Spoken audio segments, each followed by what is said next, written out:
اس بارے میں کیا کہتا ہے؟ کیا دینیات اور عصریت الگ الگ باتیں ہیں؟ بہت اچھا سوال ہے اور بہت اچھا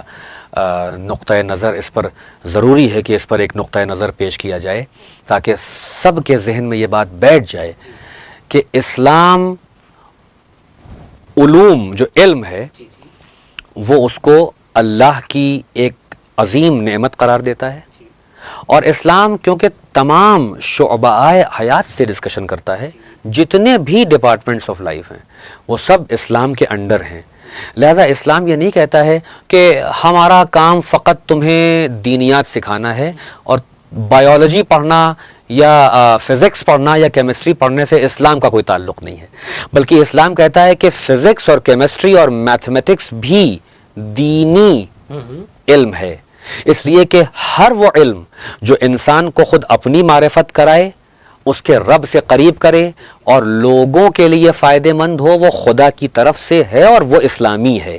بے شک۔ لہذا یہ تفریق کر دی گئی کہ سیکولر نالج الگ ہے اور اسلامی نالج الگ ہے، یہ تفریق ہی غلط کی گئی۔ کوئی بھی نالج اللہ سے یعنی آپ خدا سے اس کو الگ نہیں کر سکتے۔ اللہ نے انسان کے اندر یہ فطرت رکھی ہے کہ وہ قوانین کو ڈھونڈے، فزیکل لاز کو ڈسکور کرے، اس نے جو ایلیمنٹس بنائے ہیں ان کے بارے میں ان کی اسٹڈی کرے، اپنے نظام حیات کے بارے میں اسٹڈی کرے۔ یہ خود ایسا کرنا اور اپنی معرفت حاصل کرنا اور اس سے دوسروں کے لیے فائدوں کو پہنچانا، یہ دینی کام ہے۔ اس پہ شاید جو ہے ہم یہ بات بھول جاتے ہیں، جب ہم عصریت اور دینیات کو الگ الگ کرتے ہیں تو ہم شاید یہ بھول جاتے ہیں کہ فادر آف کیمسٹری جابر ابن حیان الکوفی، خود امام جعفر صادق علیہ السلام کا جو مدرسہ ہے، بھئی کم سے کم آپ مان لیں تو 4000 اسٹوڈنٹس ایٹ اے ٹائم پڑھاتے تھے مولا۔ کوئی ایسی روایت نہیں جہاں کہا گیا ہو کہ فقط علم فقہ پڑھاتے تھے یا علم قرآن دیتے تھے یا علم تفسیر، نہیں، بلکہ ریاضیات بھی وہیں پڑھاتے تھے، کیمیا بھی وہیں سکھاتے تھے، فزکس بھی وہیں سکھاتے تھے، میتھمیٹکس بھی وہیں سکھاتے تھے، جیولوجی بھی وہیں سکھاتے تھے، ایسٹرونومی بھی وہیں سکھاتے تھے، یعنی مختلف علوم جو اس وقت رائج تھے اور جو نہیں تھے وہ مولا نے خود لوگوں کو تعلیم دیے اور یہ بتایا کہ دین یہ تفریق کا قائل نہیں ہے، بلکہ دین ایک اصول دیتا ہے۔ کوئی بھی سبجیکٹ ہو، کوئی بھی برانچ آف نالج ہو، اگر وہ انسانیت کے لیے فائدہ مند ہے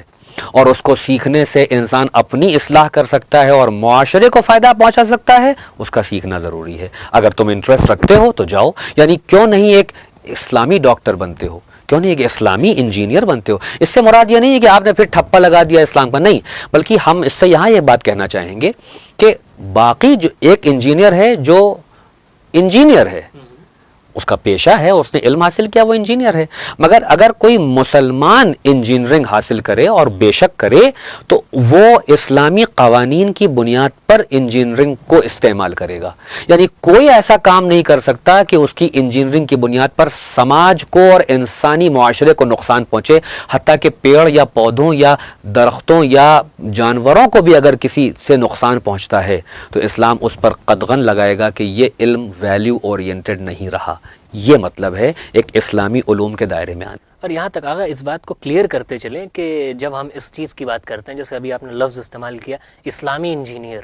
جب یہ لفظ اسلامی ہم کسی پروفیشن کے ساتھ جوڑتے ہیں تو لوگ یہاں سے اس سے مراد لیتے ہیں کہ اس نے داڑھیاں بھی بڑی کی ہوئی ہوں، ہاں، باقاعدہ کرتے اور پیجامے میں بھی، یا وہ ٹیررسٹ مائنڈ سیٹ رکھتا ہوگا، وہ تسبیح لے کر اور جو ہے یا ٹوپی لگا کر جو ہے وہ آفس جا رہا ہو، انجینئر، یہ مراد ہو جاتا ہے۔ یہ اصل میں کیونکہ یہ پروپیگنڈا ہے اور اس کو جو ہے باقاعدہ یعنی مائنڈ سیٹ بنا دیا گیا ہے۔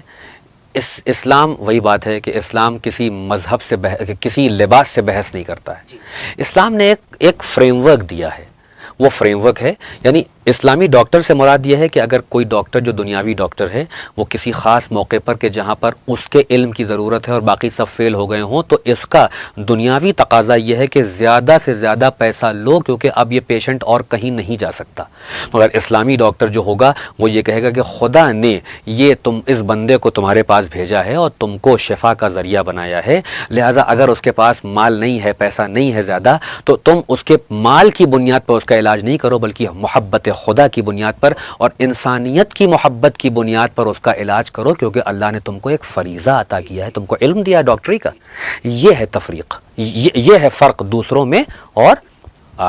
اسلامی علوم کے حاصل کرنے والوں میں. جیسا کوئی بھی علم حاصل کریں آپ، اس کا محور اور جو اس کا مصدر ہے وہ اللہ کی ذات ہے، کہ خدا سے بیگانہ نہ کرنے پائے وہ علم اور انسانیت کے لیے نقصان دہ نہ ہو. جی جو نتیجہ آیا اس